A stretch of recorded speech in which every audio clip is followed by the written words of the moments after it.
बारे में ना वही स्टार्ट किए हुए थे, और आज हम लोग एंडोप्लाज्मिक रेटिकुलम डिटेल में पढ़ेंगे। वॉइस आ रही है आप लोगों को? गुड मॉर्निंग सबको, वॉइस आ रही है ना? चलिए ठीक है।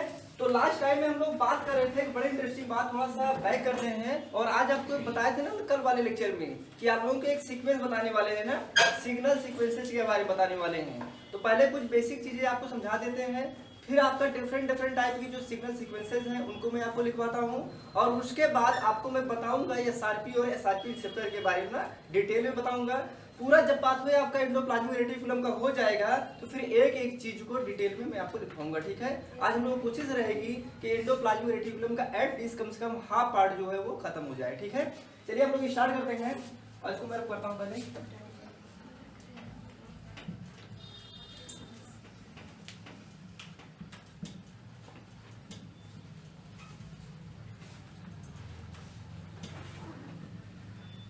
सिंपल वे में अभी तक हम लोगों ने जो किया है वहां से स्टार्ट करते हैं ना। अभी तक हम लोगों ने यहाँ से बताया था कि ये क्या हो गया था हमारा राइबोसोम ना। सिंपल सी बात है, राइबोसोम हम क्या बोलेंगे? साइट ऑफ प्रोटीन सिंथेसिस बोलेंगे, ठीक। अब ये राइबोसोम हम आपको दो तरीके से बताए हुए थे ना। एक राइबोसोम आपको बताए थे फ्री राइबोसोम बताए थे, और एक राइबोसोम आपको बताए हुए थे आपका मेम्ब्रेन बाउंड राइबोसोम। तो ये दोनों राइबोसोम, चाहे हम मेम्ब्रेन फ्री राइबोसोम की बात कर ले या फिर हम बात कर ले मेम्ब्रेन बाउंड राइबोसोम की, हमने एक चीज देखा हुआ था। जो लोग पहले लेक्चर नहीं ज्वाइन किए थे उन लोगों के लिए पूरी रिकॉर्डिंग पड़ी है, आप लोग रिकॉर्डिंग दे दीजिएगा, ठीक है। तो हमने आपको बताया था जो मेम्ब्रेन बाउंड राइबोसोम था वो प्रोटीन को दूसरी जगह पे आपको सॉर्टिंग कर रहा था, और अगर जो आपका मेम्ब्रेन फ्री राइबोसोम था वो प्रोटीन को दूसरी जगह पे पहुंचा रहा था ना। तो ऐसा नहीं है कि मेम्ब्रेन बाउंड राइबोसोम जहां पे पहुंचाएगा प्रोटीन को वहीं आपका मेम्ब्रेन फ्री भी पहुंचाएगा ना। तो ये सारी चीजें मैंने आपको लिखवाया हुआ था। हमने आपसे बोला था सिंपल वे में कि ये क्या हो जाएगा आपका राइबोसोम, ये क्या हो जाएगा आपका एमआरएनए, और ये जो एमआरएनए है इधर से क्या निकल आएगा आपका, इधर से आपका हो जाएगा आपका प्रोटीन बन जाएगी, ठीक है। ये आपकी जो प्रोटीन बन रही है, क्या वो दिख रहा है कैमरा? ठीक है ना, कैमरा दिख रहा है? चलिए ठीक है। तो कह रहे हैं यहाँ पे ये क्या हो जाएगा, अब सिंपल वे में आज हम लोग डिटेल में बात करेंगे। ये राइबोसोम हुआ, ये क्या हुआ आपका एमआरएनए हुआ, और फिर मैंने आपको बोला हुआ था कि ये क्या बन रही है आपकी प्रोटीन बनेगी। ऑलरेडी मैंने आपको सभी लोग जानते हैं जो अभी तक क्लास किए हैं या नहीं किए हैं, सबको पता है कि राइबोसोम में क्या बनता है, प्रोटीन बनती है। अब जब राइबोसोम में प्रोटीन बनेगी तो ये प्रोटीन को हमने बोला था कोई भी प्रोटीन बनेगी उसके दो पार्ट हो जाएंगे ना। एक हो जाएगा आपका एन टर्मिनल हो जाएगा, और दूसरा क्या हो जाएगा आपका सी टर्मिनल हो जाएगा। हमने आपसे बोला था इस पार्ट को हम मान लें एन टर्मिनल मान लेना, इसको हम क्या मान लें, एन टर्मिनल मान लें, और ये वाला पार्ट क्या हो जाएगा आपका सी टर्मिनल हो जाएगा। अगर इस प्रोटीन को बड़ा भी बनना है, यहाँ पे हम लोग बात कर रहे थे ये क्या हो जाएगा आपका राइबोसोम, और ये सब थोड़ी सी प्रॉब्लम नहीं झेलना चाहते हैं, ये अच्छी बात है। कह रहे हैं कि ये राइबोसोम हुआ, वो बात की बात है कौन मेम्ब्रेन बाउंड राइबोसोम होगा और कौन हो जाएगा आपका फ्री राइबोसोम, वो सारी चीजें मैंने आपको लिखवाया था। तो ये जो प्रोटीन बन रही है ऐसे करके ये प्रोटीन बन रही है, ये क्या हो जाएगा आपका N terminal to C terminal हो जाएगी। अब इस प्रोटीन को चाहे जितनी बड़ी बना दो और चाहे जितनी छोटी बना दो, ये डिपेंड करेगा कि प्रोटीन क्या है, कौन सी प्रोटीन है। फिर मैंने आपसे बोला था कि अगर प्रोकैरियोट की बात होगी तो ये प्रोटीन का जो एन टर्मिनल है, इस एन टर्मिनल पे क्या लगा होता है, एक ग्रुप लगा होता है, उसे हम क्या बोलते हैं, फॉर्मिल ग्रुप बोलते हैं ना। सिंपल में समझिए आप लोग। तो अगर हम प्रोकैरियोट की बात करेंगे तो यहाँ पे क्या लग जाएगा आपका फॉर्मिल ग्रुप लग जाएगा, और अगर हम यूकैरियोट की बात करेंगे तो यूकैरियोट में आपका फॉर्मिल ग्रुप नहीं लगेगा। प्रोकैरियोट में फॉर्मिल ग्रुप क्यों लगता है और यूकैरियोट में फॉर्मिल ग्रुप क्यों नहीं लगता है, इसके बारे में मैंने आपको बहुत डिटेल में प्रोटीन सिंथेसिस वाले चैप्टर में मैंने आपको बताया हुआ है। जो लोग नहीं पढ़े हुए हैं पूरी रिकॉर्डिंग पड़ी हुई है, उस रिकॉर्डिंग को आप लोग देख लीजिएगा, सारी चीजें आपकी क्लियर हो जाएंगी ना। ये सिंपल सी बात हो गई। अब यहाँ पे कह रहे हैं कि हमने आपसे कहा कि अगर प्रोकैरियोट की बात है तो इसको हम क्या करेंगे, ले आएंगे और यहाँ पे एक एंजाइम लगा देंगे। एंजाइम का नाम क्या हो जाएगा, डी फॉर्मुलेज। क्या लगा देंगे, डी फॉर्मुलेज लगा देंगे, और इस डी फॉर्मुलेज लगाने की वजह से इस एन टर्मिनल पे जो फॉर्मिल ग्रुप लगा हुआ है वो क्या हो जाएगा आपका रिमूव हो जाएगा। अब हमारे पास जो प्रोटीन आई हुई है सिंपल वे में, ये प्रोटीन आई हुई है, कौन सी प्रोटीन हो गई, ये एन टर्मिनल है, और ये क्या हो जाएगा आपका सी टर्मिनल हो जाएगा। प्रोकैरियोट की हम लोग बात करते थे, फॉर्मिल ग्रुप लगा हुआ था, उसको हमने क्या कर दिया, रिमूव कर दिया है, और यूकैरियोट में फॉर्मिल ग्रुप लगा नहीं होता है। ये सब कहानी जो है इसको हम लोगों ने बहुत डिटेल में देखा हुआ है ना। यहाँ पर हमने दो पार्ट बताया हुआ था, एक बताया था आपको कोड ट्रांसलेशन और एक बताया था आपको कोड ट्रांसलेशन। दो इंपॉर्टेंट चीज बताया था आपको, बताया था एक आपको बताया था code translation, code translation transport बता सकते हैं, कोड ट्रांसलेशन, और दूसरा क्या हो जाएगा आपका पोस्ट ट्रांसलेशन ना, post translation transport, translation transport. दो इंपॉर्टेंट चीज मैंने आपको बताया हुआ था।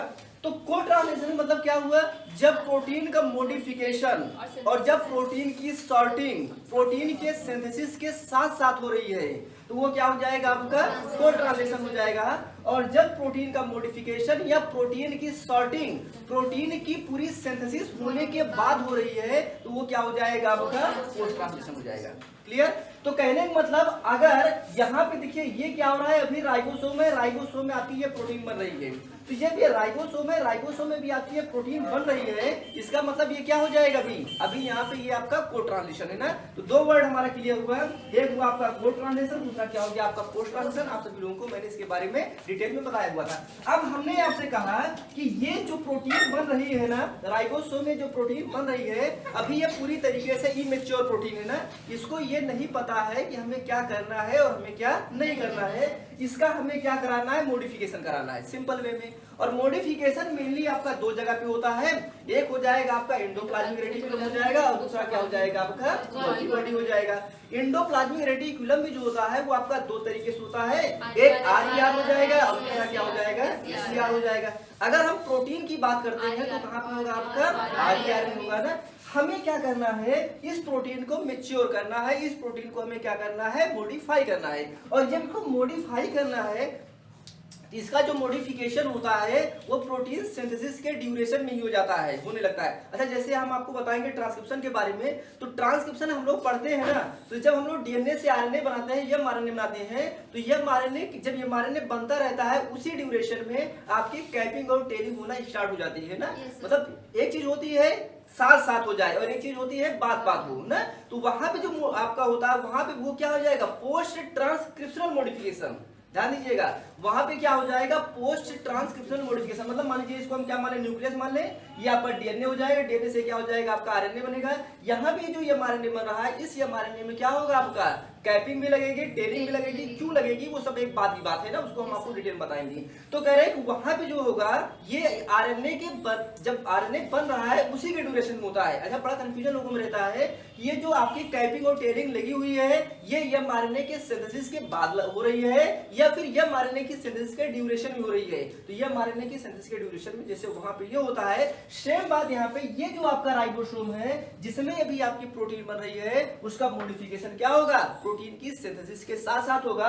जब मॉडिफिकेशन प्रोटीन की सिंथेसिस के साथ साथ होगा तो उस प्रोसेस को हम क्या बोलेंगे कोड ट्रांसलेशनल मॉडिफिकेशन बोलेंगे। क्या बोलेंगे कोड ट्रांसलेशनल बोलेंगे। और ये मॉडिफिकेशन कहां हो जाएगा आपका एंडोप्लाज्मिक रेटिकुलम और कहां पे हो जाएगा आपका गोल्गी होगा। तो सबसे पहले हम लोग बात करेंगे एंडोप्लाज्मिक रेटिकुलम। हमने आपको बोला था कि एंडोप्लाज्मिक रेटिकुलम जो होता है वो आपका दो तरीके से हो जाएगा आरईआर और एसईआर हो जाएगा ना। तो हमारा जो पहला टारगेट है वो टारगेट ये है कि इस प्रोटीन को कहां पे लेके आए हम एंडोप्लाज्मिक रेटिकुलम में लेकर आए। अच्छा प्रोटीन का मॉडिफिकेशन हम क्यों करेंगे, लास्ट वाले लेक्चर में हम लोगों ने डिटेल में बात किया हुआ था, इस वाले लेक्चर में इसको बात करने का कोई मतलब नहीं है कि प्रोटीन का मॉडिफिकेशन हम क्यों करते हैं और प्रोटीन के मॉडिफिकेशन में हम लोग क्या क्या करते हैं इसके बारे में हमने आपको डिटेल में बताया हुआ है। जो लोग नहीं पढ़े हुए हैं पूरी रिकॉर्डिंग ऐप में पड़ी हुई है, लेक्चर में पूरा पढ़ा हुआ है, आप सभी लोग अपना देख लीजिएगा ना। अच्छा एक सबसे बड़ा एडवांटेज अपने साथ ये भी है क्योंकि पहले क्या होता था जब हम लोग पढ़ाते थे तो एक लेक्चर जब हम लोग पढ़ा देते थे तो जो दूसरे नए लोग आते थे या जो ऐसे लोग आते थे जो नहीं पढ़े थे उनके लिए समस्या ये हो जाती थी कि उनको तो छूट जाता था और फिर उनको हम बताते थे। लेकिन अब तो सबसे अच्छा ये है कि जो भी पढ़ा दिया गया वो ऑलरेडी आपके ऐप में पढ़ा हुआ है, आप जाइएगा पीछे वाला अपना देख लीजिएगा। कम से कम इससे क्या होता है आपका टाइम लॉस नहीं होता है ना। तो जिनका भी छूटा हुआ है ऐप में पूरी रिकॉर्डिंग पड़ी हुई है, प्रीवियस वाली सारी रिकॉर्डिंग को आप देख लीजिएगा, ठीक है, सारी चीजें आपकी क्लियर हो जाएगी। तो कह रहे हैं कि हमें क्या करना है, ये इसको ले आना है कहाँ पे एंडोप्लाज्मिक रेटिकुलम में ले आना है। तो ये हम बना लेते हैं एंडोप्लाज्मिक रेटिकुलम ना, डिटेल बनाते हैं एकदम पूरा, आपको माइंड फील होना चाहिए ना, बहुत अच्छा डायग्राम तो नहीं बनेगा फिर भी कोशिश कर रहा हूँ, ठीक है। ये आपका हो जाएगा, ये हो जाएगा एंडोप्लाज्मिक रेटिकुलम। एंडोप्लाज्मिक रेटिकुलम में कौन सी एंडोप्लाज्मिक रेटिकुलम आरईआर, आप सभी लोग जानते हैं क्या हो जाएगा आपका ये आरईआर हो जाएगा ना। ये क्या हो गया आपका ईआर हो गया ना, ये ईआर हो गया आपका, अब इस प्रोटीन को हमें कहाँ ले आना है, इस प्रोटीन को ले आना है आपका एंडोप्लाज्मिक रेटिकुलम में ले आना है। इसी के बारे में हमें आज डिटेल में बात करना है ना। तो एक बात ये आ रही है कि ये जो प्रोटीन है, इस प्रोटीन को एंडोप्लाज्मिक रेटिकुलम में ले आना है, तो ये आपका यार कहाँ पे है, साइटोप्लाज्म में ही तो है। ये वाला पूरा पोर्शन क्या है, ये वाला पूरा पोर्शन साइटोप्लाज्म ही तो है। तो साइटोप्लाज्म में ही तो आपका एंडोप्लाज्मिक रेटिकुलम है। तो क्या साइटोप्लाज्म में एंडोप्लाज्मिक रेटिकुलम है तो और आर्गेली नहीं है, और भी आर्गेली तो है। आपका गोल्गी बॉडी भी है, माइटोकॉन्ड्रिया भी है, क्लोरोप्लास्ट भी है, पेराक्सीसोम भी है, लाइसोसोम भी है। अलग अलग बहुत तरीके की आपके आर्गेली हैं, ऐसा तो है नहीं कि एक ही है, सब आपके अलग अलग हैं। तो ये वाला इसी के पास क्यों आई, ये एक बहुत बड़ा बात है भाई। इसको इसी के पास आना है, अगर ये इसके पास नहीं आएगा तो बात बनने वाली नहीं है। लेकिन ये वाला इसी के पास ही क्यों आएगा, ये बड़ी बात है ना। तो हमें क्या करना है, इसको इसी के पास लेके आना है। मैंने आपसे बोला था कि जो प्रोटीन बनी हुई है, उस प्रोटीन को अलग अलग आर्गेली में जब हम लोग ट्रांसपोर्ट करते हैं तो उसके लिए क्या हो जाएगी, आपकी सिग्नल सीक्वेंसेज हो जाएगी। आज आप लोगों को मैं डिटेल बताऊंगा। मैंने आपको बताया था कि ये जो प्रोटीन बनी हुई है, ये क्या हो जाएगा, एक एन टर्मिनल हो जाएगा, दूसरा क्या हो जाएगा आपका सी टर्मिनल हो जाएगा। तो एन टर्मिनल पे क्या होता है, कुछ कंजर्व सीक्वेंस होती है ना। आज मान लीजिए इस प्रोटीन को अगर एंडोप्लाज्मिक रेटिकुलम में ले जाना है तो इसकी कंजर्व सीक्वेंस यहाँ पे दूसरी हो जाएगी। अगर इस प्रोटीन को माइटोकॉन्ड्रिया ले जाना है, इसकी जो कंजर्व सीक्वेंस होगी वो क्या हो जाएगी, आपकी दूसरी हो जाएगी। अगर इस प्रोटीन को अगर हमें लाइसोसोम में ले जाना है तो इसकी कंजर्व सीक्वेंस क्या हो जाएगी, आपकी अलग अलग हो जाएगी ना। तो मतलब यहाँ पे क्या होता है, इस एन टर्मिनल पे, न सिर्फ एन टर्मिनल पे बल्कि सी टर्मिनल पे भी कुछ कंजर्व सीक्वेंस होती हैं। लेकिन मोस्ट ऑफ देम केस की मैंने बात किया हुआ है, जो कंजर्व सीक्वेंस होती हैं जिन्हें हम क्या बोलते हैं, सिग्नल सीक्वेंस बोलते हैं, जिसको आज आपको मैं लिखवाने वाला हूँ। बहुत इंपॉर्टेंट है, यहाँ से लगातार क्वेश्चंस आते रहे हैं। मोस्ट ऑफ देम जो कंजर्व सीक्वेंस होती है वो क्या होती है, आपकी एन टर्मिनल होती है। कुछ केसेस में आपका क्या हो जाता है, आपका सी टर्मिनल पे कंजर्व सीक्वेंस होती है। और जो सी टर्मिनल पे कंजर्व सीक्वेंस होती है, ये क्या होती है, आपकी कहाँ लेके जाती है। आपको एक बेस्ट एग्जांपल मैंने बताया था, ये अगर सी टर्मिनल पे कंजर्व सीक्वेंस है, इसका बेस्ट एग्जांपल क्या हो जाता है, ये कहाँ ले जाएगा, पेराक्सीसोम में लेके जाएगा। लेकिन मोस्ट ऑफ देम केस में जो कंजर्व सीक्वेंस होती है वो कहाँ हो जाती है, आपका एन टर्मिनल पे। तो जो एन टर्मिनल पे एक कंजर्व सीक्वेंस होती है, इसलिए इसे क्या बोलते हैं, एन टर्मिनल सिग्नल सीक्वेंस। क्या बोलेंगे, एन टर्मिनल सिग्नल सीक्वेंस बोलेंगे। तो यहाँ पे मोस्ट ऑफ देम केस में ही आएगा आपका एंडोप्लाज्मिक रेटिकुलम। तो कह रहे हैं इस प्रोटीन को हमें ले आना है, एंडोप्लाज्मिक रेटिकुलम में ले आना है। जब इस प्रोटीन को हमें एंडोप्लाज्मिक रेटिकुलम में ले आना है और यहाँ पे हमने क्या कर दिया, डी फार्मूले लगा के अगर हम प्रोकैरियोट की बात करें तो इसको हमने क्या कर दिया, रिमूव कर दिया था। दो एंजाइम के नाम बताए थे, डी फार्मुलेज और एमिनो पेप्टाइडेज है। तो कह रहे हैं कि ये हमारे पास है। तो यहाँ पे क्या हो जाएगा, एक कंजर्व सीक्वेंस हो जाएगी ना। यहाँ पे ये क्या हो गया है, आपका एक कंजर्व सीक्वेंस हो गई है। ये जो कंजर्व सीक्वेंस है, कौन सी सीक्वेंस होगी वो बात की बात है ना, अभी मैं आपको बताऊंगा। तो कह रहे हैं कि ये जो कंजर्व सीक्वेंस है, इसको हम क्या बोलेंगे, सिग्नल सीक्वेंस बोलेंगे ना। क्या बोलेंगे इसको हम, सिग्नल सीक्वेंस बोलेंगे। अब ये जो सिग्नल सीक्वेंस है, इस सिग्नल सीक्वेंस पे क्या लगा होगा, आपका एक और प्रोटीन लगा होता है ना। उस प्रोटीन को हम क्या बोलेंगे, एसआरपी। बहुत इसी के बारे में डिटेल में कहूंगा और कई सारे एग्जाम में पूछा गया हुआ है ना। एसआरपी बड़ा इंपॉर्टेंट होता है। अभी आपको बताऊंगा कि अगर एसआरपी रिसेप्टर में म्यूटेशन कर दिया जाए तो क्या होगा, है ना। क्वेश्चन कभी कभी ऐसे ही करके पूछ लेता है ना। अगर अभी नहीं पूछा हुआ है तो आगे चल के आपके एग्जाम में ऐसे करके पूछ सकता है ना। तो कह रहे हैं कि यहाँ पे क्या होगा, एक प्रोटीन अगर बाइंड करेगी उसको हम क्या बोलेंगे, एसआरपी ना। क्या बोलेंगे, एसआरपी। एसआरपी मतलब क्या हो जाएगा, सिग्नल सीक्वेंस रिसेप्टर ना। सिग्नल सीक्वेंस रिकॉग्निशन पार्टिकल ना, सिग्नल सीक्वेंस रिकॉग्निशन पार्टिकल होता है। मतलब ये जो सिग्नल सीक्वेंस है उसको क्या करेगा, ये रिकॉग्नाइज करेगा। तो एक तो ये एसआरपी जो है इसको रिकॉग्नाइज कर रहा है और दूसरा काम कैसे कर रहा है, ये एक्ट एज ए कैरियर तरीके से काम कर रहा है ना। मतलब ये प्रोटीन जो है इसको ले आकर कहाँ पे आ रहा है, यहाँ पे लेकर आ रहा है। तो जब यहाँ पे लेके आ रहा है तो हमारे पास कंडीशन क्या बनेगी, हमने आपसे बोला था कि ये क्या हो जाएगा, हमारे पास राइबोसोम हो जाएगा। और इस राइबोसोम में क्या हो जाएगा, आपका ये एमआरएनए हो जाएगा। और एमआरएनए से ये प्रोटीन क्या होगी, आपकी ऐसे करके आ जाएगी। ठीक है, जब ये प्रोटीन ऐसे करके आई है तो यहाँ पे क्या लग गया है आपका, ये लग गया है आपका एसआरपी लग गया है ना। ये आपका एसआरपी लग गया है। फिर हमने आपको बोला था कि जो प्रोटीन का ट्रांसलोकेशन होता है 3 तरीके से होता है। आपको याद है, हमने आपको बोला था कि जो प्रोटीन का ट्रांसलोकेशन होता है 3 तरीके से होगा ना। यहाँ लिख दिया होगा प्रोटीन ट्रांसलोकेशन ना, प्रोटीन ट्रांसलोकेशन ना, ट्रांसलोकेशन 3 तरीके से हो जाएगा। एक क्या बताए थे आपको, एक हो जाएगा आपका चैनल गेटेड ना, एक हो जाएगा आपका गेटेड, दूसरा क्या हो जाएगा आपका ट्रांसलोकान ट्रांसलोकान हो जाएगा, और तीसरा क्या हो जाएगा आपका, तीसरा हो जाएगा आपका बेसिकल ना, तीसरा हो जाएगा आपका बेसिकल। तो तीन तरीके से प्रोटीन का क्या होता है, ट्रांसपोर्ट होता है। एक क्या हो जाएगा गेटेड, कल वाले लेक्चर में आप सभी लोगों को डिटेल मैंने बताया था। ट्रांसलोकान, यहाँ पे जो आपका होगा ट्रांसपोर्ट वो क्या हो जाएगा, ट्रांसलोकान। अच्छा ट्रांसलोकान क्या होता है, ट्रांसलोकान आपका एक, हम कह सकते हैं कि आपका एक प्रोटीन होती है जो आपका कैसे काम करेगी, प्रोटीन को आपको बताया ना कि हम लोग जब पढ़ेंगे क्या, जब हम लोग पढ़ेंगे प्लाज्मा मेम्ब्रेन पढ़ेंगे तो वहां पे पढ़ेंगे ट्रांसपोर्ट सिस्टम। तो वहां पे जब हम लोग ट्रांसपोर्ट सिस्टम पढ़ते हैं तो दो तरीके से ट्रांसपोर्टर प्रोटीन पढ़ते हैं। एक क्या बोलते हैं हम लोग, एक बोलते हैं हम लोग कैरियर प्रोटीन, और पढ़ा होगा हम लोगों ने एक चैनल प्रोटीन पढ़ा होगा, और एक पढ़ा होगा आपने कैरियर प्रोटीन। तो ये जो है आपका ट्रांसलोकान है लगभग आपका कैरियर प्रोटीन की तरीके से काम करता है, जो क्या करता है, इस प्रोटीन को इसमें ट्रांसपोर्ट करने में हेल्प करता है। तो यहाँ पे क्या होता है आपका, क्या लगा होगा, ट्रांसलोकान लगा हुआ ना। तो जब ये प्रोटीन यहाँ पे एसआरपी आ गई है तो इस एसआरपी को रिसीव करने के लिए यहाँ पे क्या लगा होता है, यहाँ पे आपका ऐसे करके लगा होता है, इसे हम क्या बोलेंगे, एसआरपी रिसेप्टर ना, रिसीव करने वाला भी उसको चाहिए। तो यहाँ पे क्या लग गया है, ये लग गया है आपका एसआरपी रिसेप्टर लगा। ये इसके बारे में आपको लिखवा रहा हूँ, ये क्या हो जाएगा आपका एसआरपी रिसेप्टर। तो ये एसआरपी रिसेप्टर जो है ये क्या कर, अब यहाँ पे क्या हो रहा है, एसआरपी और एसआरपी रिसेप्टर का क्या हो रहा है, इंटरेक्शन हो रहा है ना। एसआरपी हो गया ये, और ये क्या हो गया आपका एसआरपी रिसेप्टर हो गया, इनके बीच में क्या हो गया आपका इंटरेक्शन हो गया है। तो जब ये यहाँ पे इंटरेक्शन हो गया है तो यहीं पे क्या लगा होता है, ट्रांसलोकान। ध्यान दीजिएगा, अभी आपको मैं लिखवाऊंगा, यहीं पे क्या लगा होता है, ट्रांसलोकान ना, क्या लगा होगा, ट्रांसलोकान। ट्रांसलोकान भी आपको बता रहा हूँ ना, ट्रांसलोकान। ये जो ट्रांसलोकान होता है ये क्या करेगा, ये जो प्रोटीन है, ये वाली पूरी प्रोटीन, अच्छा देखिए राइबोसोम भी आया है, ये आरएनए भी आया है, और आपका क्या आया हुआ है, प्रोटीन भी आया हुआ है। मतलब प्रोसेस क्या हो रही है, अभी प्रोटीन की सिंथेसिस हो ही रही है, सब साथ साथ में हो रहा है। तो जब ये वाला इधर आपका ऐसे करके आते हुए आ रहा है तो अब क्या होगा, ये प्रोटीन कहाँ आएगी, अब ये इंटर कर जाएगी ना, सिंपल सी बात है। ट्रांसलोकान इसको रिसीव कौन कर लेगा, एसआरपी को रिकॉग्नाइज कौन करेगा, आपका एसआरपी रिसेप्टर रिकॉग्नाइज करेगा। यहाँ पे क्या होगा, इनका इंटरेक्शन होगा, और यहाँ पे क्या लग जाएगा आपका, ट्रांसलोकान लग जाएगा। अभी ट्रांसलोकान क्या क्या होता है अभी इसके बारे में लोग डिटेल में बात करेंगे। तो ये ट्रांसलोकान जो है ये क्या करेगा, इस प्रोटीन को सीधे अंदर लेकर चलाएगा। अगर हम अगला डायग्राम बनाए, हम अगला डायग्राम नहीं बना रहे हैं, बस यहीं पे आपको समझाने की कोशिश करें। आप डायग्राम बना सकते हैं ना, आप एक यहाँ बना सकते हैं, फिर आप इसको बना सकते हैं, फिर अगला बना सकते हैं, जैसा आप चाहें आप उसे कर सकते हैं ना। लेकिन अभी तक हमारी जो कंडीशन आई है वो कंडीशन क्या आई है, ये हमारा क्या हो जाएगा, राइबोसोम हो जाएगा ना। अब राइबोसोम जो हो जाएगा, सिंपल सी बात है, राइबोसोम तो आपका ईआर के ऊपर ही रहेगा ना, भाई राइबोसोम तो आपका ईआर के अंदर एंट्री करने वाला है नहीं। तो ये क्या हो जाएगा आपका, ये आरएनए हो जाएगा, और ये वाली जो प्रोटीन है ये क्या हो जाएगी, यहाँ तक ऐसे करके आ गई है ना। जब ये प्रोटीन यहाँ पर ऐसे करके आ जाएगी तो अब ये क्या होगा, और अंदर आएगी, ये प्रोटीन और अंदर आएगी।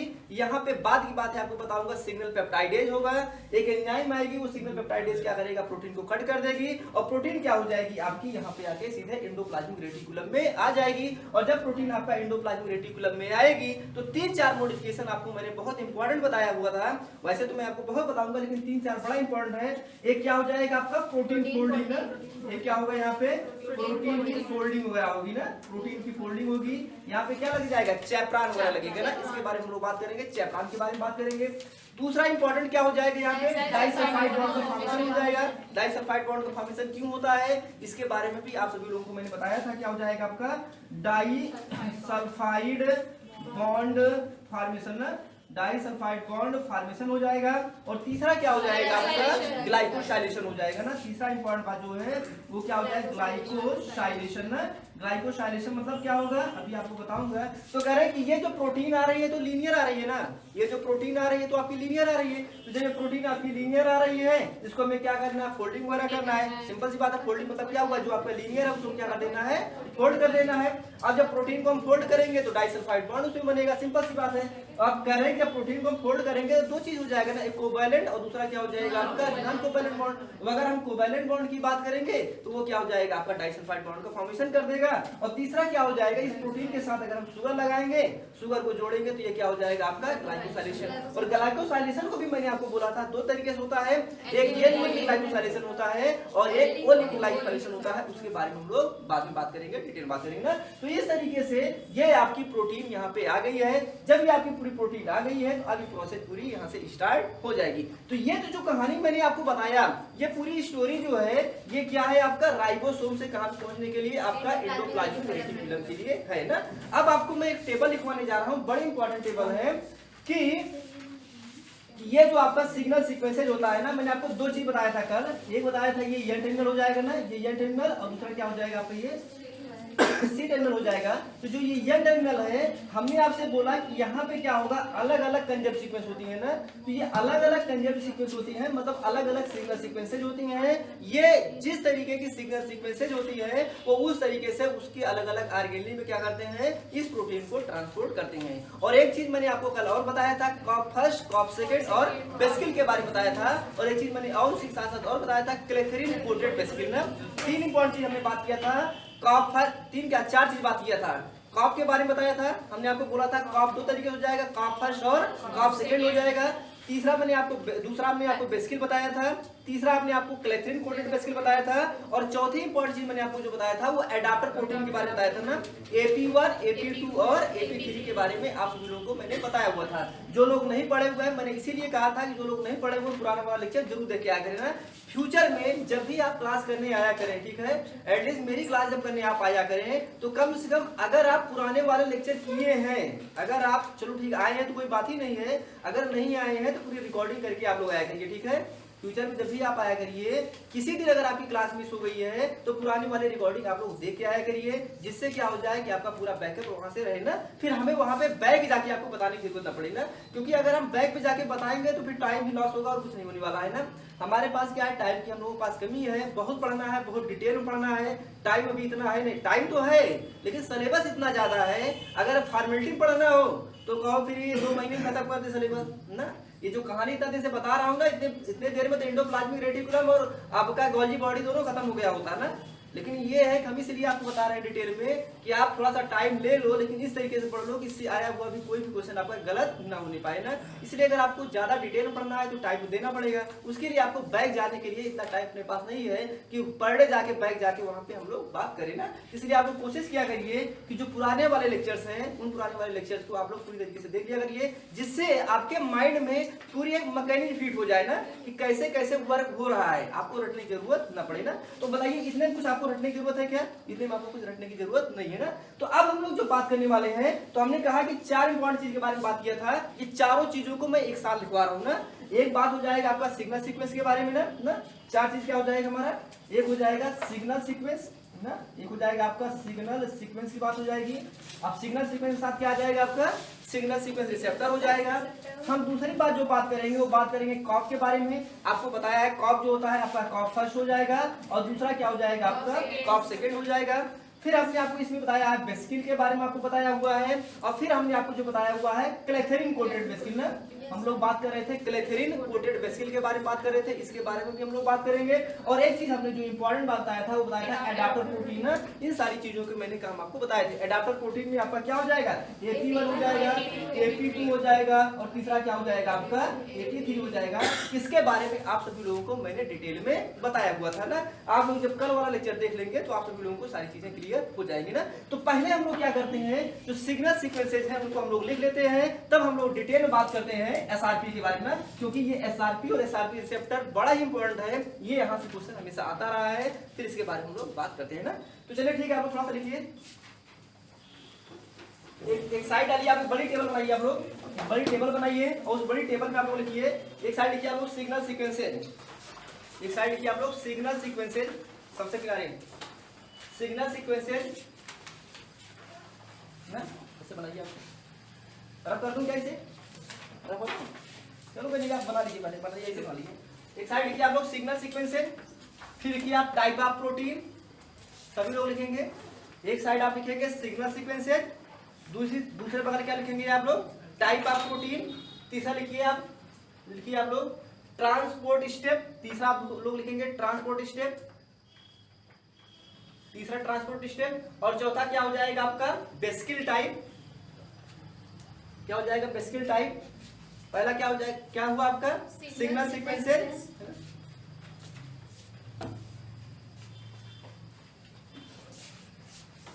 सिग्नल सीक्वेंसेज, फिर क्या हो जाएगा आपका टाइप ऑफ प्रोटीन, फिर क्या हो जाएगा ट्रांसपोर्ट स्टेप, प्रोटीन कहां पे आपका ट्रांसपोर्ट होगा। फिर अगला क्या हो जाएगा बेस्किल टाइप, अगला क्या हो जाएगा आपका चौथा बेस्किल टाइप, और पांचवा क्या हो जाएगा आपका सिग्नल रिसेप्टर, पांचवा क्या हो जाएगा आपका सिग्नल रिसेप्टर ना। तो 5 कॉलम आप बनाएंगे, 1 2 3 4 और 5, और इसके ऊपर लिख लीजिए आप लोग मोस्ट इंपॉर्टेंट ना, क्योंकि CSIR में जो सबसे ज्यादा क्वेश्चन आपका आता है आपका एंडोप्लाज्मिक रेटिकुलम और राइबोसोम के बीच में, इस टेबल से ही क्वेश्चन आपका आएगा। सिर्फ यहीं से नहीं, बहुत इंपॉर्टेंट है, लगभग हर बार यहाँ से क्वेश्चन आपका पूछा जाता है।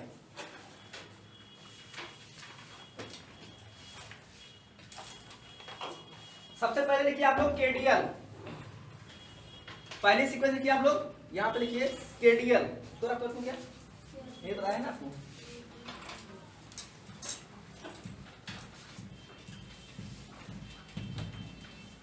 क्या हो जाएगा आपका, इधर हो जाएगा सिग्नल सीक्वेंस है ना, सिग्नल सीक्वेंस हो जाएगा। दूसरा क्या है आपका, type of protein, type of protein, type of protein हो जाएगा। फिर क्या हो जाएगा आपका, ट्रांसपोर्ट स्टेप हो जाएगा ना, ट्रांसपोर्ट स्टेप हो जाएगा, ट्रांसपोर्ट स्टेप हो जाएगा। फिर क्या हो जाएगा आपका, वेसिकल टाइप ना, वेसिकल टाइप, और लास्ट में क्या हो जाएगा आपका, रिसेप्टर हो जाएगा। ठीक है, ये 5 पॉइंट जो है हमें इनके बारे में डिटेल में बात करना है। तो सबसे पहला वाले में लिखिए, यहाँ पे आप लिखिए KDL। आप लोगों को मैं बता रहा था ना KDL के बारे में, तो लिखिए KDL कहाँ होगा आपका, ये टर्मिनल पे लिखिए आप लोग KDEL, ऐसे लिखेंगे आप लोग, सिंपल लैंग्वेज में। आपको इसकी कल चेन में बताए थे ना, KDEL है ना, KDL सीक्वेंस। चलिए इसमें लिखिए क्या हो जाएगा, टाइप ऑफ प्रोटीन लिखिए सेक्रेटेड, टाइप ऑफ प्रोटीन लिखिए आप लोग सेक्रेटेड। अच्छा KDL सीक्वेंस ही कल मैंने सीक्वेंस आपको बताया था ना, बार बार बताने की जरूरत है क्या, नहीं ना। आप लोग क्या करिए, कल वाले लेक्चर देख लीजिएगा ना, ये KDL हो जाएगा, और इधर क्या हो जाएगा, प्रोटीन क्या हो जाएगी, सेक्रेटेड प्रोटीन है ना, सेक्रेटेड प्रोटीन। और ट्रांसपोर्ट स्टेप पे लिखिए आप लोग, बड़ा इंपॉर्टेंट है, Golgi to ER। Transport step में लिखेंगे आप लोग, क्या हो जाएगा, गोल्जी टू ER ना, ये गोल्जी टू ER ना, गोल्जी टू ER। बेसिकल टाइप में आप लिखेंगे कॉप फर्स्ट, बेसिकल टाइप में आप लिखेंगे कॉप फर्स्ट है। आपको बताया था कॉप फर्स्ट और कॉप सेकंड के बारे में, तो क्या, अच्छा ये कॉप के बारे में आपको बताऊंगा। हमने आपको 3 चीज बताया है ना, कि आपको 3 चीज बताना है। एक बताना है रिसेप्टर रिसाइकिल लिगेंड डिग्रेडेड, दूसरा मैंने आपको बोला था receptor and ligand both recycle, और तीसरा मैंने आपको बोला था receptor and ligand both degraded है ना। 3 चीज हमें आपको बताना है, बड़ा इंपॉर्टेंट है, यहाँ से अक्सर क्वेश्चन आपका आता रहा है, तो हम उसको पढ़ेंगे ना, बेसिक वाला जो कॉन्सेप्ट है उसको भी हम और डिटेल में पढ़ेंगे, लेकिन वो बाद में पढ़ेंगे, ठीक है, वहां से क्वेश्चन आपका आता रहा है ना। तो इसमें क्या हो जाएगा आपका कॉप फर्स्ट, ये क्या हो गया आपका गोल्जी टू ER, फिर क्या हो जाएगा आपका कॉप फर्स्ट, और यहाँ पे क्या हो जाएगा आपका KDL रिसेप्टर हो जाएगा ना, KDL का क्या हो जाएगा, KDL रिसेप्टर हो जाएगा। ठीक हो गया, कहाँ हो जाएगा KDL रिसेप्टर, कहाँ लगा होगा, KDL रिसेप्टर जो लगा होगा ये गोल्जी मेम्ब्रेन में। ठीक है, चलो आगे लिखिए आप, अगला लिखिए KKXX, अगला वाला हो जाएगा type of protein, type of protein हो जाएगा आपका Golgi to ER, Golgi to ER, वो तो ट्रांसपोर्ट प्रोटीन हो जाएगा गोल्जी टू ER। बेसिकल टाइप हो जाएगा आपका कॉप फर्स्ट, और टाइप ऑफ प्रोटीन हो जाएगा आपका सेक्रेटेड। ठीक है निधि जी, आज तो घर पे बैठे बैठे एंजॉय करेंगे। क्या बात है, नहीं मन हुआ आने का, चलिए ठीक है, कोई बात नहीं। क्या हो गया ना पहला, दूसरा लिखिए आप लोग, KDL रिसेप्टर हो जाएगा ना, इसका KDL रिसेप्टर, KDL है ना, तो KDL रिसेप्टर हो जाएगा ना, KDL receptor in Golgi membrane. अरे भाई गोल्जी मेम्ब्रेन होगा ना, गोल्जी टू ER कर रहे हैं ना सर, इसका रिसेप्टर क्या होगा सर, KKX का रिसेप्टर क्या होगा। अच्छा दूसरा वाला भी बात है, अभी दूसरा वाला बात कहाँ की हम लोग, दूसरा वाला बात नहीं जा रहे हैं ना। चलिए दूसरा वाला लिखिए आप लोग KKXX, दूसरा वाला लिखिए आप लोग KKXX ना, क्या हो जाएगा आपका KKXX है ना। ये जानते हैं क्या, ये अमीनो एसिड की लैंग्वेज है, इस अमीनो एसिड की लैंग्वेज में आपको लिखवाऊंगा, इसमें लिख लीजिए आप लोग लाइसिन, लाइसिन KK मतलब क्या हो जाएगा, लाइसिन, लाइसिन लिख लीजिए आप लोग, लाइसिन, लाइसिन। XX मतलब कुछ और हो जाएगा, लाइसिन ये हो जाएगा, KK मतलब क्या हो जाएगा, लाइसिन, लाइसिन। ठीक है, अब इधर लिखिए आप लोग सेक्रेटेड प्रोटीन, इसमें लिखिए आप लोग टाइप ऑफ प्रोटीन क्या हो जाएगा, सेक्रेटेड हो जाएगा। ठीक है, क्या हो जाएगा आपका सेक्रेटेड। इसमें भी लिखिए आप लोग गोल्जी टू ER, क्या हो जाएगा गोल्जी टू ER। इसमें भी क्या हो जाएगा आपका कॉप फर्स्ट, देखिए आप लोग कॉपर। सिग्नल रिसेप्टर में लिखिए आप लोग, सिग्नल रिसेप्टर में लिखिए COP alpha and COP beta subunit, COP alpha and COP beta subunit. क्या हो जाएगा? COP alpha and COP beta subunit, COP alpha and COP beta subunit. ठीक है, चलिए भाई आप लोग ने तबियत का ध्यान रखिए। ठीक है, नहीं बहुत पढ़ना लिखना है, अभी खराब हो जाएगी, दिक्कत हो जाएगी। चलिए आगे लिखिए आप लोग डाई एसिडिक, तीसरा वाला डाई एसिडिक, डाई एसिडिक। यहाँ पे हो जाएगा ब्रैकेट में ऐसे करके लिखिए, डाई एसिडिक हो जाएगा आपका क्या हो जाएगा? ASP है ना, आपको सब पता है ना, ASP, फिर क्या हो जाएगा आपका X, और फिर क्या हो जाएगा आपका ग्लूटामिन ना, GLU। बहुत इंपॉर्टेंट है, ये कई बार पूछा गया है। तीसरे ना, तीसरा वाला है ना, ये तीसरे वाले में क्या हो जाएगा आपका? डाई एसिडिक ना, डाई एसिडिक, डाई एसिडिक में आपका ये हो जाएगा। ठीक है, ये हो जाएगा आपका, ये हो जाएगा आपका मेम्ब्रेन। ये जो प्रोटीन होगी यहाँ पे टाइप ऑफ प्रोटीन क्या हो जाएगी? Membrane protein. ठीक है, अब लिखिए आप लोग ट्रांसपोर्ट सिस्टम में लिखिए आप लोग trans Golgi, trans Golgi to lysosome, trans Golgi to lysosome. ठीक है, और उसी में एक और लिख लीजिए plasma membrane to endosome, plasma membrane to endosome.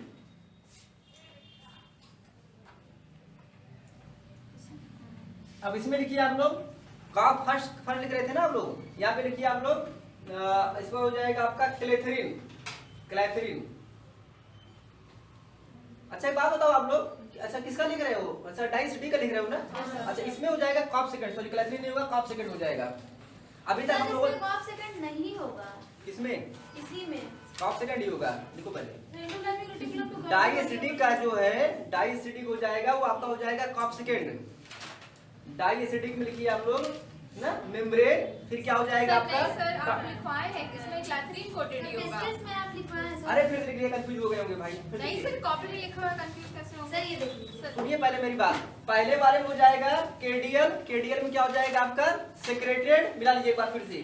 फिर क्या हो जाएगा? गोल्जी टू ER हो जाएगा, फिर क्या हो जाएगा आपका? कॉफर्स हो जाएगा, और उसके बाद क्या हो जाएगा? केडियल रिसेप्टर हो जाएगा। दूसरा वाला क्या हो जाएगा आपका? KKXX क्या हो जाएगा आपका? सेक्रेटेड हो जाएगा, गोल्जी टू ER हो जाएगा, फिर क्या हो जाएगा आपका? कॉफर्स हो जाएगा। तीसरा वाला जो है आपका डाइएसिडिक है ना, डाइएसिडिक में हमने आपको बोला हुआ है ASP X GLU आपको बोला हुआ है। फिर ये क्या हो जाएगा आपका? ER2 गोल्जी होगा, इसका ट्रांसपोर्ट जो होगा वो क्या होगा? ER2 गोल्जी होगा। ठीक है, ये चेंज हो जाएगा ER2 गोल्जी, और यहाँ पे अरे आप गलत लिखवा रहे हैं क्या हुआ? सर? आप लिखवाए हैं Golgi to lysosome plasma membrane to endosome, तो इसका तो अरे ये मैनुअल में लिखवा दिया हूँ मैंने। आप गलत लिखवा रहे हैं, आप चलो गलत हो लिखवा जाता रहे है, हैं। कभी मिस्टेक हो जाता है, लिख लीजिए। अच्छा वही उसको पूरा कर लीजिए, उसी पूरा कर लीजिए आप लोग। आपने क्या क्या लिखा हुआ था? नहीं आप इसको ही बोलिए, आप काट दिए। तो काट दियो ना, तो काट दो काट दो काट दो। क्या हो जाएगा आपका? डाइसिडी वाले के पहले क्या हो गया आपका? ये निधि जी गड़बड़ की हुई है। निधि जी आपने गड़बड़ कर दिया टेबल को। ठीक है, चलिए तबीयत खराब हो गई। चलिए क्या हुआ था आपका? मेम्ब्रेन हो गया ना ER2 गोल्जी, फिर क्या हो जाएगा आपका? कॉप सेकंड हो जाएगा, और रिसेप्टर जो हो जाएगा नॉट नोन, रिसेप्टर जो हो जाएगा वो नॉट नोन। ठीक है, रिसेप्टर इसका भी पता ही नहीं है। चौथा लिखिए ना, 3 हो गया ना, तो पहला क्या हुआ? केडियल, दूसरा क्या हो गया आपका? KKXX, तीसरा क्या हो गया आपका? डाइएसिडिक। डन है सबका? आप लोगों का भी डन हो गया? किसी कोई कंफ्यूजन तो नहीं ना? चलिए ठीक है, अगला लिखिए, चौथा वाला लिखिए मैनोज 6 फास्फेट, बहुत इंपॉर्टेंट है, कई बार ये पूछा गया है। मैनोज 6 फास्फेट शॉर्ट फॉर्म में क्या हो जाएगा? M6P, शॉर्ट फॉर्म में क्या हो जाएगा? M6P, बहुत बार पूछा गया है। फोर्थ वाला मैं लिखवा रहा हूं। ठीक है, फोर्थ वाला क्या हो जाएगा? मैनोज 6 फास्फेट, ब्रैकेट में क्या हो जाएगा? M6P हो जाएगा ना। इसमें लिखिए आप लोग प्रोटीन, लिखिए आप लोग सेक्रेटेड प्रोटीन हो जाएगा, सेक्रेटेड प्रोटीन हो जाएगा। लिखिए इसमें trans Golgi and plasma membrane, trans Golgi and plasma membrane to lysosome or endosome, है ना? क्या हो जाएगा आपका? Trans Golgi and plasma membrane to lysosome or endosome. बड़ा इंपॉर्टेंट है ये, कई बार पूछा गया है कि अगर लाइसोसोम में प्रोटीन को ट्रांसपोर्ट करना है उसके लिए क्या लगेगा आपका? उसके लिए लग जाएगा आपका ना मैनुअल 6 फास्फेट लग जाएगा ना। इसमें लिखिए आप लोग टाइप, बेस्किल टाइप में लिखिए आप लोग क्लेथरिन हो जाएगी ना, बेस्किल टाइप में लिखिए आप लोग क्लेथरिन हो जाएगी। हो गया है ना आपका? इसमें क्या हो जाएगा आपका? आपका हो जाएगा रिसेप्टर, क्या हो जाएगा? वो M6 रिसेप्टर हो जाएगा ना, M6 रिसेप्टर हो जाएगा। और इसी में एक और हो जाएगा आपका AP1 and AP2 adapter protein ना, AP1 एंड AP2। भाई सिंपल सी बात है, अगर हम लोग मैनुअल 6 की बात कर रहे हैं तो मैनुअल 6 उसका क्या हो जाएगा? आपका रिसेप्टर हो जाएगा ना। अगला लिखिए आप लोग, ये सब आपको याद करने पड़ेंगे भाई, याद में भी नहीं याद रहते हैं, ठीक है? ये सिग्नल सीक्वेंसेस जो हैं ये आपको याद करने पड़ेंगे, बहुत इंपॉर्टेंट है। कितना हो गया? 4 4 हुआ है ना। फिफ्थ वाला करें।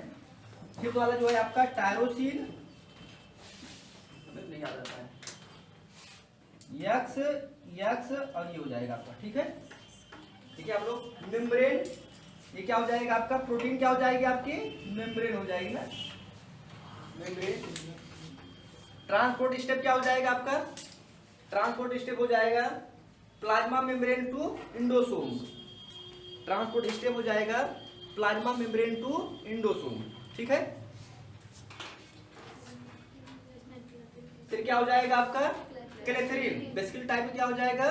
क्लेथरिन, ठीक है? और आपका रिसेप्टर में क्या हो जाएगा? एडाप्टर 2 AP2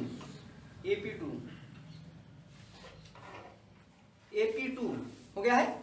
अब 6 वाला लिखिए, एक और लिखिए, बड़ा इंपॉर्टेंट है 6 वाला।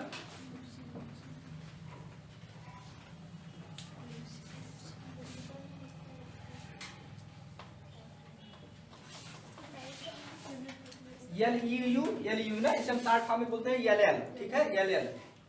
इसमें लिखिए आप लोग, आपका क्या हो जाएगा? मेम्ब्रेन। टाइप ऑफ प्रोटीन क्या हो जाएगा आपका? मेम्ब्रेन। ये भी क्या हो जाएगा आपका? ट्रांसपोर्ट स्टेप हो जाएगा plasma membrane to endosome. Plasma membrane to endosome. फिर क्या हो जाएगा आपका? क्लेथरिन। और लास्ट में क्या हो जाएगा आपका? AP2, ठीक है?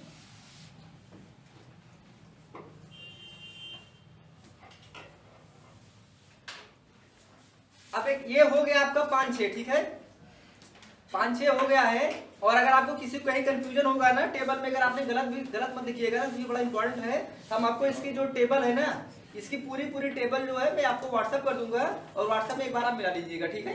एक बार चेक कर लीजिएगा। कई बार क्या होता है ना, मिस्टेक हो जाती है ना टेबल पे, लेकिन हम क्या करते हैं, कई बार मिस्टेक हो जाती है, फिर उसको हम बार बार पढ़ते हैं और बार बार हम गलत पढ़ते हैं ना, तो एक बार पूरा लिखवाया हूँ सही। अगर आपको कहीं मिस्टेक भी हुआ होगा तो उसको मैं एक बार क्या करूंगा, आपको टेबल भेज दूंगा, आप सब लोग क्या करिए उसके बाद मैच कर लीजिएगा ना। मतलब ये टेबल बहुत इंपॉर्टेंट है, हमेशा आती है। आप इसमें एक भी % अगर आपने गलत लिख दिया हुआ है तो फिर इससे आपका नुकसान ही होना है ना, इसलिए आप लोग नुकसान मत करिएगा। आप सभी लोगों को मैं व्हाट्सएप ग्रुप में भेज दूंगा, ठीक है? अब देखिए आप लोग एक और हेडिंग डालिए और एक टेबल और बनवा रहा हूँ। पहले आज ये टेबल वाला काम हो जाए, जिससे आपको बार बार ना बताना पड़े ना कि कौन सी सीक्वेंस कहाँ पे प्रोटीन को ट्रांसपोर्ट करेगी, ठीक है? तो एक टेबल लिखिए आप लोग, कंपोनेंट दैट पार्टिसिपेट इन, एक हेडिंग डालिए आप लोग, कंपोनेंट। लास्ट में क्या आपसे जी क्या रिपीट करूं? अच्छा, LU ना, ये हो जाएगा आपका मेम्ब्रेन। फिर हो जाएगा आपका प्लाज्मा मेम्ब्रेन टू इंडोसोम। फिर क्या हो जाएगा आपका? क्लेथरिन। और फिर क्या हो जाएगा आपका? एडाप्टर 2 AP2, ठीक है? ये 2 हो जाएगा आपका। हो गया ना सबका? किसी छूटा तो नहीं है? सबका हो गया है ना? अब लिखिए आप लोग, अगली हेडिंग डालिए, component that participate in building of coated vesicle ना। इसको मैं यहीं पे लिखवा दे रहा हूँ। वेसिकल को अभी एक बार मैं और डिटेल में आपको बताऊंगा, ठीक है? बाद में ना। वैसे कल वेसिकल को मैंने आपको बताया था ना, वेसिकल मैंने आपको क्या बताया था? थोड़ा सा मैं लिखवा दे, एक बार फिर समझा दे रहा हूँ, फिर उसके बाद हम लोग आगे बढ़ेंगे। जर्नल होता है सर, जर्नल बेसिकली लिखवाया था, स्पेसिफिक बेसिकली लिखवाया था। लिखवाने को एक अलग बात है, बहुत सारी चीज लिखवाया था, हमने डिटेल लिखवाया था ना बेसिकल के बारे में। हमने आपको बोला था ये क्या हो जाएगा, प्लाज्मा मेम्ब्रेन, ठीक, ये क्या हुआ प्लाज्मा मेम्ब्रेन, और यहाँ पे क्या हो जाएगा आपका ये रिसेप्टर हो जाएगा ना, ये रिसेप्टर कहाँ लगा हुआ है आपका, प्लाज्मा मेम्ब्रेन पे लगा हुआ है। ये क्या हो जाएगा, कोई लिगेंड है ना, लिगेंड मतलब जिसको भी क्या करना है, अलग अलग जगह पे ट्रांसपोर्ट होना है, ठीक है। जब ये आपका यहाँ पे है तो भी यहाँ पे तो बाइंड नहीं है, नहीं बाइंड है ना। नेक्स्ट स्टेप में क्या हो जाएगा, नेक्स्ट स्टेप जो होगा आपका, यहाँ पे क्या हो जाएगा, ये वाला जो है यहाँ पे आएगा और क्या करेगा, यहाँ पे इस तरीके से ये बाइंड हो जाएगा, कर लिया। जब यहाँ पे क्या हुआ, रिसेप्टर और लिगेंड का क्या हुआ, इंटरेक्शन हुआ, है ना। जब रिसेप्टर और लिगेंड का इंटरेक्शन हुआ तो रिसेप्टर क्या हो जाएगा, अब आपका यहाँ पे एक्टिव फॉर्म में आ जाएगा। जब ये एक्टिव फॉर्म में आएगा तो नेक्स्ट वाले स्टेप में क्या हो जाएगी, जो मेम्ब्रेन है आपकी थोड़ा ऐसे होने लगेगी ना, ये मेम्ब्रेन जो है आपका ऐसे करके होने लगेगी ना, ऐसे करके होने लगेगी, ठीक। जब ऐसे करके होने लगेगी तो ये आपका जो रिसेप्टर और लिगेंड है वो क्या हो जाएगा आपका, यहाँ पे आ जाएगा ना, ये यहाँ पे आ जाएगा तो ये क्या हो जाएगा आपका इस तरीके से हो जाएगा। कल लिखवाया था आपको, डिटेल में लिखवाया था ना। उसके बाद क्या होगा, अगले वाले स्टेप में जो आपका अगला वाला स्टेप होगा, अगले वाले स्टेप में क्या हो जाएगा आपका, ये इस तरीके से बन जाएगा ना, इस तरीके से बन जाएगा ना, ये इस तरीके से बन जाएगा। और आपका ये लिगेंड और ये क्या होगा रिसेप्टर ना, ये आपका कुछ इस तरीके से हो जाएगा ना। ये देखिए यहाँ पे क्या बन रहा है आपका, वेसिकल बन रहा है। फिर मैंने आपको बोला था कि यहाँ पे एक प्रोटीन लगती है, डायग्नल प्रोटीन ना, आपको मैंने बोला था फांसी फंदा वाला ना, मैंने आपको बोला था यहाँ पे क्या हो जाएगी, एक प्रोटीन लग जाती है, उसको क्या बोलेंगे, डायग्नल प्रोटीन। ये क्या करेगा, ऐसे पकड़ के खींचेगा ना, जब इसको ऐसे पकड़ के खींचेगा इसका नेक जो है वो क्या हो जाएगा, टाइट हो जाएगा ना। हमने आपको बोला जैसे फांसी होती है तो क्या होता है, गला लगा देते हैं ना, कपड़ा डाल देते हैं, गला लगा देंगे, यहाँ पे बांध देंगे, नीचे वाला गिरा देंगे तो ऊपर वाला ऊपर आ जाएगा, नीचे वाला क्या हो जाएगा, नीचे आ जाएगा, है ना। तो सेम बात है, जब इसको पकड़ के खींचेंगे तो ये क्या हो जाएगा आपका, नीचे आ जाएगा। तो कैसे आपका बन जाएगा, ये आपको देखिए ये इस तरीके से बन गया ना, ये इस तरीके से बन गया है। और क्या हो गया है आपका यहाँ पे, ये वेसिकल बन गई ना, ये आपका यहाँ पे रिसेप्टर भी आ गया, ये क्या हो गया आपका यहाँ पे लिगेंड भी आ गया है। अब ये जो वेसिकल बना हुआ है इसे हम क्या बोलेंगे, वेसिकल बोलेंगे। अब ये वेसिकल भी ऐसी है कि अभी इसे पता ही नहीं है कि अभी हमें जाना कहाँ पे है ना। तो यहाँ पे क्या करते हैं, हमने आपको बोला था कि वेसिकल और बोला था क्लेथरिन कोटेड वेसिकल बोला था ना। तो यहाँ पे क्या हो जाता है, एक लेप लग जाता है ना, एक कोटिंग लग जाती है, यहाँ पे ऐसे करके कोटिंग लग जाती है। मुझसे बहुत अच्छा डायग्राम नहीं बनता है, फिर भी आप लोग समझने की कोशिश करिए, ठीक है। इस तरीके से क्या हो जाएगा आपका, एक कोड लग जाएगा और जो कोड लगेगा इसे हम क्या बोलेंगे, क्लेथरिन कोटेड वेसिकल बोलेंगे ना। और जो क्लेथरिन हम आपको बता रहे थे, मतलब पहले वेसिकल था, अब क्या बन गया है, जब कोटिंग कर दिए थे क्या हो जाएगा आपका, क्लेथरिन कोटेड वेसिकल बन जाएगी। और ये क्लेथरिन बना हुआ है, मैंने आपको कल बताया था ट्राइस्केलियर होता है ना, ट्राइस्केलियर में मैंने आपको बोला था लाइट चेन और किसका बना होगा आपका हैवी चेन ना, लगभग कुछ ऐसे करके डायग्राम बना हुआ था ना, कुछ ऐसे करके डायग्राम बना हुआ था, ऐसे करके बना हुआ था ना। ये क्या हो जाएगा आपका हैवी चेन और इसी तरीके से क्या हो जाएगा आपका शॉर्ट फॉर्म में हो जाएगा आपका लाइट चेन। तो ये क्या हो जाता है आपका ट्राइस्केलियर स्ट्रक्चर बना होता है। कि इसके बारे में हम लोगों ने बात किया हुआ था, डिटेल में बात किया हुआ था। तो कह रहे हैं कि ये क्या हो जाएगा आपका, पहले था आपका वेसिकल, अब क्या बन गया है यहाँ पे क्लेथरिन कोटेड वेसिकल बन गया है। अब जब क्लेथरिन कोटेड वेसिकल बन गया है तो हमने आपको बोला था यहीं पे क्या होता है, आपकी प्रोटीन लगी होती है ना इस तरीके से ना, ऐसे करके आपकी ऐसे करके प्रोटीन लगी होती है ना, ऐसे करके ना, ऐसे करके आपकी क्या होती है प्रोटीन लगी होती है ना, ऐसे करके। इसे हम क्या बोलेंगे, एडाप्टर प्रोटीन ना, क्या बोलेंगे, एडाप्टर प्रोटीन। शॉर्ट फॉर्म में डिनोट करते हैं एपी से ना। ये एपी जो होता है AP1 AP2 और क्या हो जाएगा आपका AP3 ना। और अभी हम लोग देख ही रहे हैं एडाप्टर प्रोटीन के बारे में कि एडाप्टर प्रोटीन जो है ये इंपॉर्टेंट रोल प्ले कर रही है प्रोटीन को अलग अलग जगह पे ले जाने के लिए ना, उसके बारे में हम लोग बात किए हुए हैं। अभी इसके बारे में हम आपको और भी बहुत सारी चीजें हैं डिटेल में आपको बताएंगे, ठीक है। यहाँ समझ में आ गया, जो बोले थे गुनगुना पानी लागे ना गर्म पानी दे दिए। चलिए देखिए आप लोग, component that participate in in building of coated vesicle ना, हो गया है ना। अब ऐसे करके जैसे तभी आपने 4 कॉलम बनाया था, ऐसे करके 4-5 कॉलम आपके बनाइए। देखिए आप लोग वेसिकल, पहले वाले में किया आप लोग वेसिकल, अगले वाले में किए, अगला बनाइए कोट एंड एडाप्टर प्रोटीन। बनाइए coat and adaptor protein.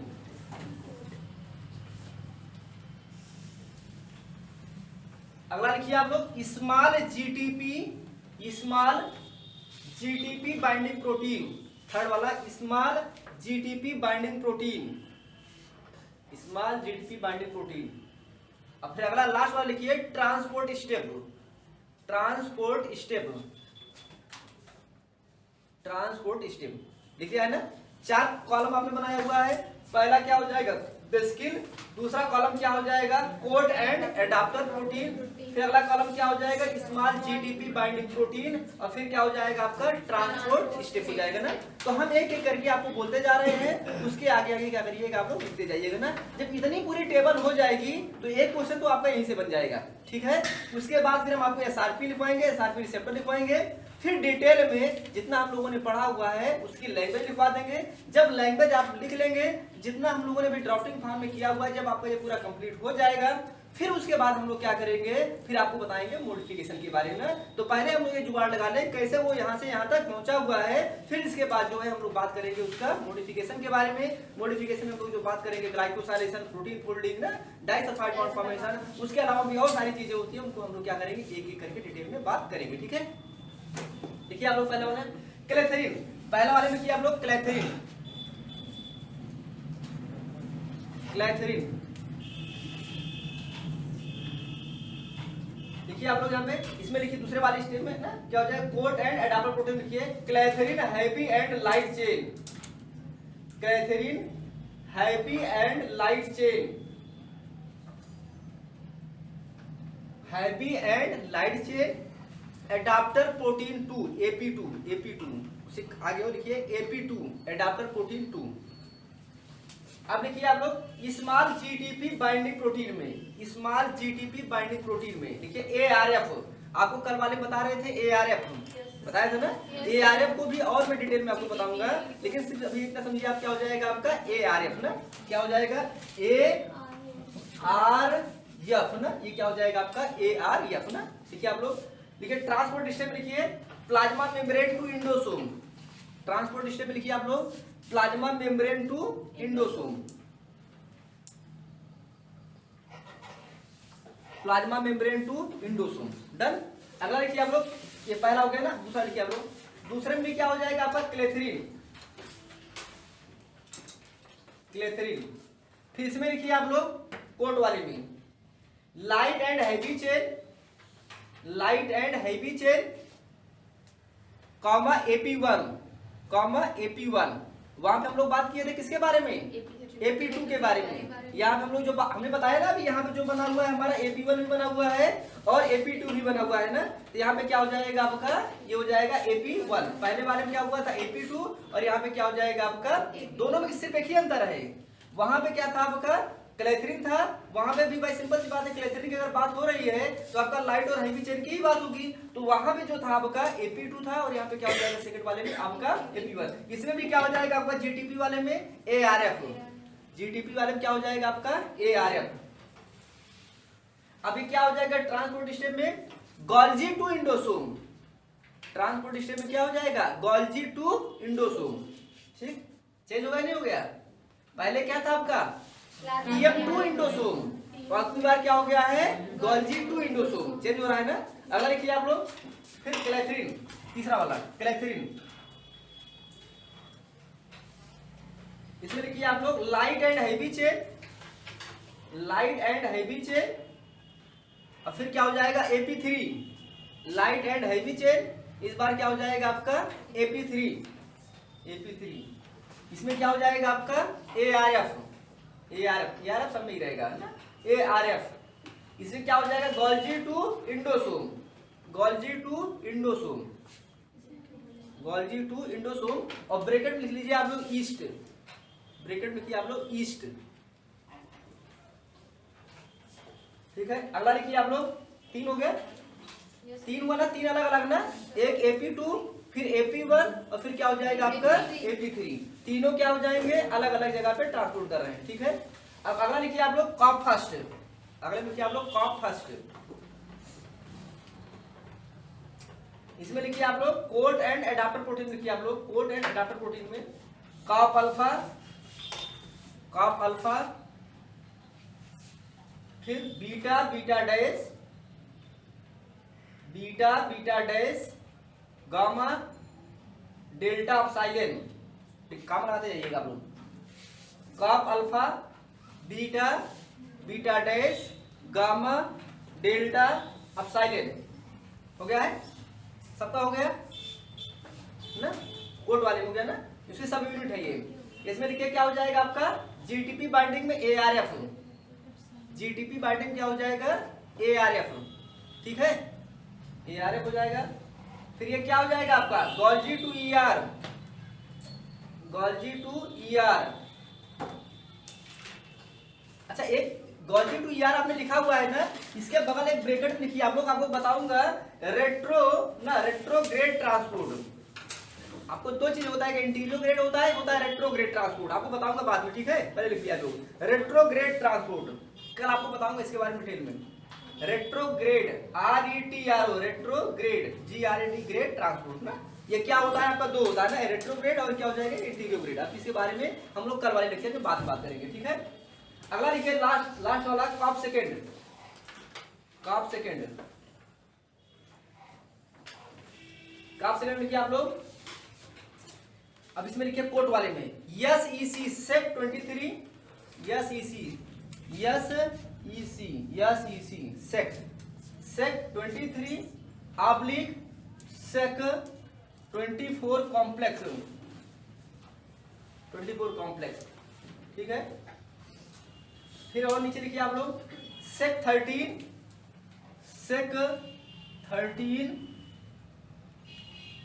Oblique sec 24 complex, sec 24 complex. अब लिखिए इसमें जीटीपी वाले में SAR1। अब ट्रांसपोर्ट लिखिए आप लोग ER2 गोल्जी, ट्रांसपोर्ट में लिखिए आप लोग ER2 Golgi.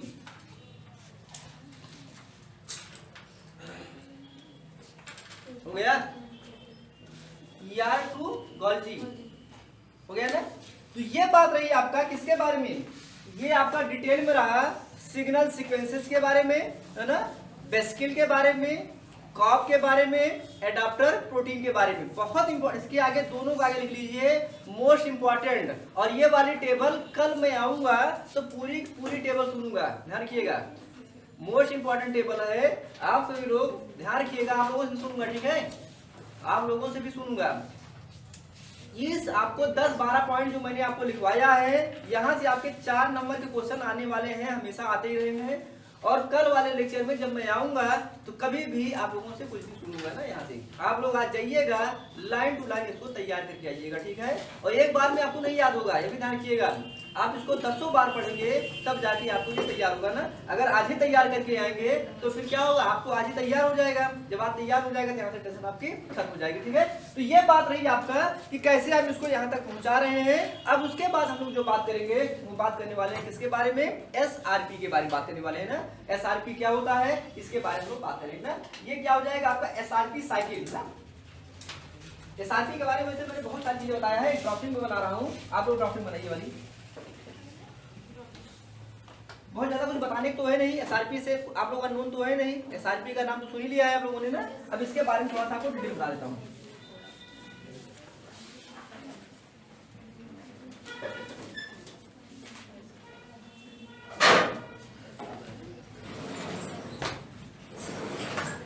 SRP cycle, SRP cycle, ठीक है।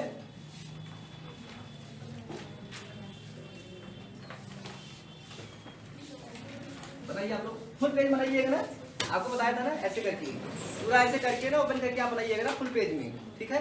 SRP साइकिल ऐसे करके आप दिख रहा है आप लोगों को, आप लोगों को भी दिख रहा है क्या, सबको दिख रहा है। अगर सबको दिख रहा है थोड़ा सा क्या है ना, पूरा बोर्ड में लिखने में दिक्कत होती है ना, क्योंकि आप लोग थोड़ा दिक्कत आती है। देखिए आप लोग पहले वाले में कॉन्सेप्ट, पहले वाले में क्या हो जाएगा कॉन्सेप्ट, कॉन्सेप्ट ना, कॉन्सेप्ट आपको बताया ही हूँ। उसके बाद आप लोग लिखिए SRP, SRP, ठीक है। पहले वाले में लिखिए आप लोग SRP receptor, SRP receptor, SRP receptor, ठीक है। 3 पॉइंट बनाइए आप लोग, पहला क्या हो जाएगा आपका कॉन्सेप्ट, दूसरा क्या हो जाएगा आपका एसआरपी, और तीसरा क्या हो जाएगा आपका एसआरपी रिसेप्टर। अभी एसआरपी जो है इसके दो पार्ट नहीं आप लोग है ना, इसके क्या हो जाएगा आपके दो पार्ट, इसके दो पार्ट हो जाएंगे और इसके भी दो पार्ट हो जाएंगे, ठीक है, इसके भी दो पार्ट हो जाएंगे। इसमें पहला क्या हो जाएगा आपका स्ट्रक्चर, स्ट्रक्चर हो जाएगा, दूसरे वाले में क्या हो जाएगा आपका फंक्शन हो जाएगा, ठीक है, और इसमें भी क्या हो जाएगा आपका स्ट्रक्चर हो जाएगा और इसमें भी क्या हो जाएगा आपका फंक्शन हो जाएगा, ठीक है। बनाइए आप लोग। कह रहे हैं कि एसआरपी साइकिल की बात हो रही है, तो एसआरपी साइकिल में क्या हो जाएगा आपका कॉन्सेप्ट, फिर क्या हो जाएगा आपका एसआरपी स्ट्रक्चर और एसआरपी फंक्शन, फिर क्या हो जाएगा आपका एसआरपी रिसेप्टर में एसआरपी का क्या हो जाएगा स्ट्रक्चर हो जाएगा और क्या हो जाएगा एसआरपी का फंक्शन हो जाएगा ना। अब मैं क्या करता हूँ, इसमें लिखूंगा नहीं, मैं नहीं लिखूंगा, इसको इधर में बोल दे रहा हूँ, इधर बोल दे रहा हूँ, नीचे नीचे आप लोग क्या करिए लिख दीजिए, ठीक है, कोई दिक्कत बन गया है ना। तो मैं एक एक करके बोलता जा रहा हूँ, आप सभी लोग इस पूरी ड्राफ्टिंग को फिल कर लीजिए, ओके। ये बड़ी मेहनत से ड्राफ्टिंग बनी हुई है, ये आपको इतनी इजी वे में मिल जा रही है। चलिए लिखिए आप लोग। कॉन्सेप्ट तो बता ही रहा हूँ, क्या दिन से 2 दिन से तो यही बता रहा हूँ, कॉन्सेप्ट से क्या ही मतलब है ना, कॉन्सेप्ट का मतलब है क्या, 2 दिन से तो यही बता रहा हूँ, कॉन्सेप्ट बता रहा हूँ। लिखिए आगे आप लोग एसआरपी लिखिए आप लोग, एसआरपी के स्ट्रक्चर में, ठीक है, एसआरपी रिकॉग्निशन स्ट्रक्चर में क्या आप लोग, इसका काम क्या हो जाएगा रिकॉग्निशन हो जाएगा ना, SRP recognition,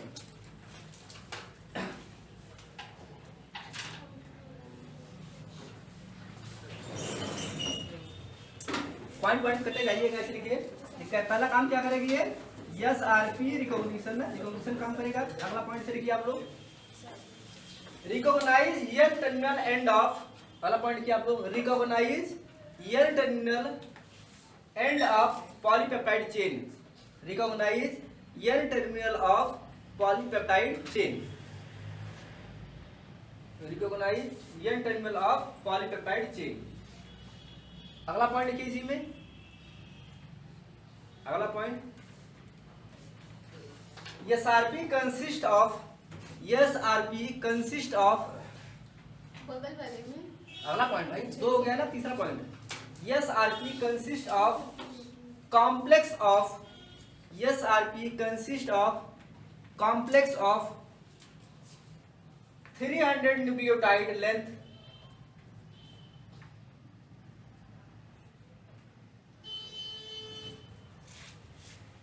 300 nucleotide length, also 6 other protein, 6 other protein। अच्छा एक चीज आपको अगर याद हो तो मैंने एक बात बताया था, जब हम लोग बात कर रहे थे आरएनए की बात कर रहे थे, तो आरएनए में मैंने आपको बोला था कि 3 आरएनए हो जाएंगे, आरआरएनए, एमआरएनए और टीआरएनए ना। आरआरएनए क्या करेगा प्लस प्रोटीन के साथ मिलकर क्या बनाएगा राइबोसोम बनाएगा, राइबोसोम को हम क्या बोलते हैं साइड ऑफ प्रोटीन बोलते हैं। एमआरएनए क्या करेगा जेनेटिक कोडान प्रोवाइड करेगा और टीआरएनए क्या करेगा वो अमीनो एसिड को साइटोप्लाज्म से कहां लेके जाएगा राइबोसोम लेके जाएगा। मैंने आपको बोला था कि ये वो 3 आरएनए होते हैं जो प्रोटीन की सिंथेसिस में पार्टिसिपेट करते हैं। इसके अलावा भी कई सारे आरएनए होते हैं जिनके अदर फंक्शंस होते हैं लेकिन वो प्रोटीन की सिंथेसिस में पार्टिसिपेट नहीं करते हैं। जैसे हमने आपको बताया था एसएनआरएनए, एसएनओआरएनए, एमआईआरएनए ना, एसआईआरएनए, पीआईआरएनए। इसको जब हम लोग पढ़ेंगे ना, जब हम लोग पढ़ेंगे ट्रांसक्रिप्शन पढ़ेंगे तो भी मैं आपको डिटेल बताऊंगा ना, और जब न्यूक्लिक एसिड पढ़ेंगे हम लोग तो वहां पे जब डीएनए और आरएनए की बात करेंगे तो भी आप लोगों को मैं डिटेल बताऊंगा। ऐसे करके एक एससी आरएनए होता है ना, एससी आरएनए होता है, बहुत सारे होते हैं। ऐसे करके एक होता है आपका एक होता है ना, तो कई सारे आपके आरएनए ऐसे होते हैं जो प्रोटीन की सिंथेसिस में पार्टिसिपेट नहीं करते हैं। तो उसी में से एक आरएनए होता है जो क्या करता है आपका ये एसआरपी बनाने में हेल्प करता है ना। तो करेंगे क्या हो जाएगा आपका 300 nucleotide length, also 6 other protein. ठीक है, देखिए अब लिखिए आप लोग अगला पॉइंट लिखिए 7, लिखिए आप लोग